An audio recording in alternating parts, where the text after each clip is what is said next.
Okay, welcome back to the channel. I was scrolling through like the Reddit page for homework help because I'm a math teacher and that's how I spend my spare time. I thought I could make a video on a couple questions. The first one's super quick. I got 3 questions in total, grade 9, grade 11, and a grade 12 question, sort of increasing in difficulty. The first question, pretty straightforward. I want to find x and y and I have a 4-sided shape tucked inside a circle.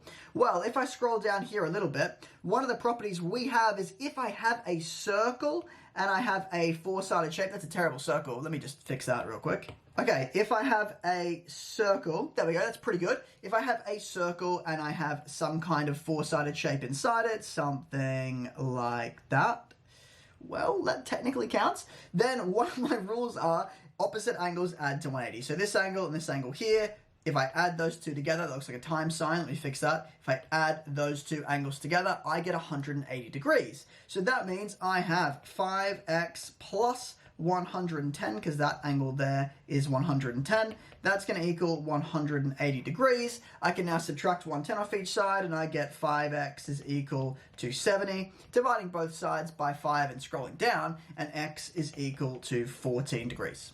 That's the first one done. The second question is a grade 11 studying for the SAT. He wants to know how to solve this pretty basic problem using some linear algebra. I have a line that passes between 2 points, 2.5 and 4, 2. And I'm trying to find a perpendicular line that also passes through the point 3, -2. And because it's SAT, it's multi-choice, which is nice. So let's just start by finding the gradient between my first 2 points being this point here and this point here. So if I use my gradient formula, gradient is just rise over run. And mathematically, that looks like y2 minus y1, or the change in my y coordinates over x2 minus x1. The 2 coordinate points I have are 2.5, and it's going to be 4, 2. So if I sub these numbers into my formula, I get m is equal to 2 minus a half all over 4 minus 2. 2 minus a half is going to give me 1.5, or 3 on 2. 4 minus 2 is going to give 2. I have kind of a fraction tower here. If I do a bit of keep, change, flip business, I wind up with 3 over 4 as the gradient for the between my first 2 points. I now want to find the perpendicular gradient though. So my perpendicular gradient is the inverse reciprocal, which means that m2, my perpendicular gradient, is equal to, reciprocate the fraction, that's going to be 4 over 3, and I take the inverse, so I basically change the sign. It's positive, so it's going to become negative.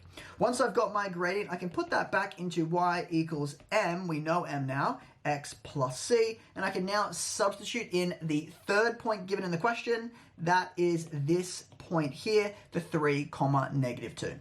So I'm going to sub 3, -2 in place of my x and my y, and I wind up with -2 is equal to -4 times 3 plus c.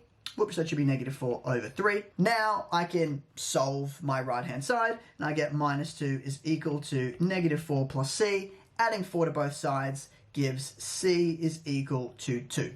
I found my gradient is -4/3. I found c being 2. So therefore, the final equation is y is equal to -4 over 3x plus 2, which, if we scroll up, is option D here.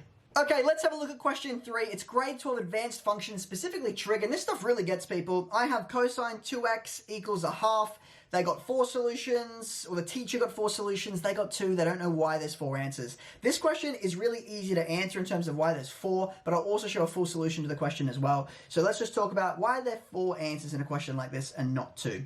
Well, if I have, I'll write my function back out. If I have cosine of 2x equal to 1/2, the reasoning why I have 4 is all about the period of the function. It's really this number here in front of my x that means I have 4 solutions instead of 2. So the period of my function, we normally call that t, is equal to 2 pi over b.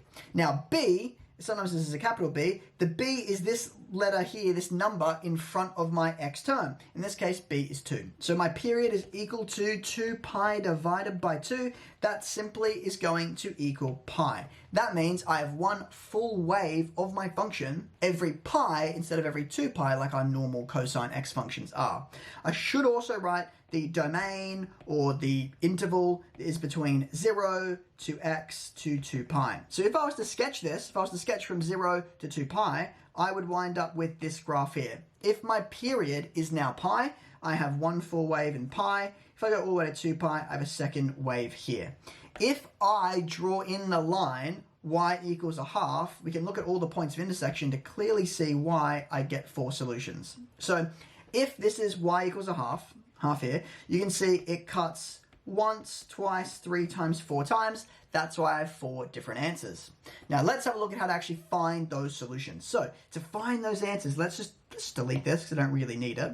To find my solutions, I want to start by actually looking at my interval. Now notice that I have a 2x here, but my interval is in terms of x. What I always recommend is when I have a function, I have a function that represents the angle of my trig function. Said function a few times there. I want to actually take that function for my angle and make that my domain. Instead of being x, I want to make it a 2x in the middle. That means I need to basically double everything. Well, 2 times 0 is still going to give 0. And that's going to be less than or equal to 2 times 2 pi, which gives 4 pi. This will also help make sure we find our 4 different answers. So once I've adjusted my domain to kind of fit the function I have in my question, I can now actually solve for x.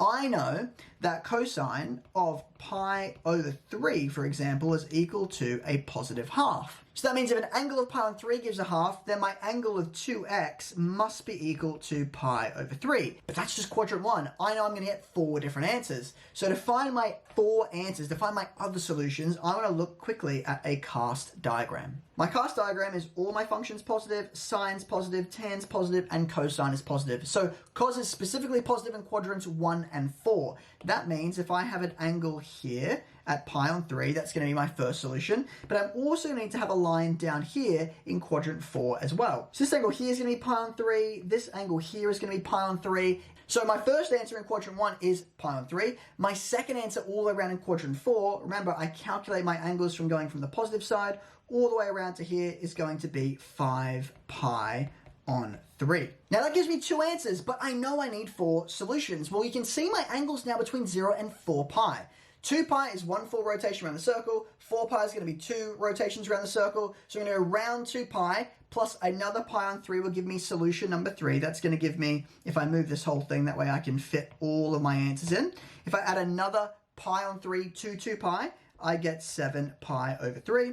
And my fourth solution, again, I'm going to go around once. I go around twice. That's going to be 2 pi plus 5 pi on 3, which is going to give me 11 pi over 3. Now, once I've got my 4 answers, I'm trying to find x, not 2x, so I want to divide by 2. I divide everything through by 2, and I get x is equal to pi on 6, 5 pi over 6, 7 pi over 6, and 11 pi over 6.